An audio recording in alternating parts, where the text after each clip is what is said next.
Today I will show you how to export media from Premiere Pro. You can click on the export button where I am circling my mouse. But I will show you another way that might be easy for you. Go click on File. And then on Export. You see here a shortcut you can use. Ctrl M. You are now on the screen where you can choose the settings you would like to export in. First I will give the file a name.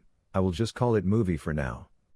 After that, you can choose where the file will be exported to. Make sure you remember where.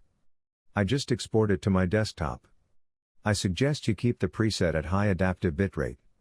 And make sure your format is H.264. When you have checked all the setting, you can click on Export.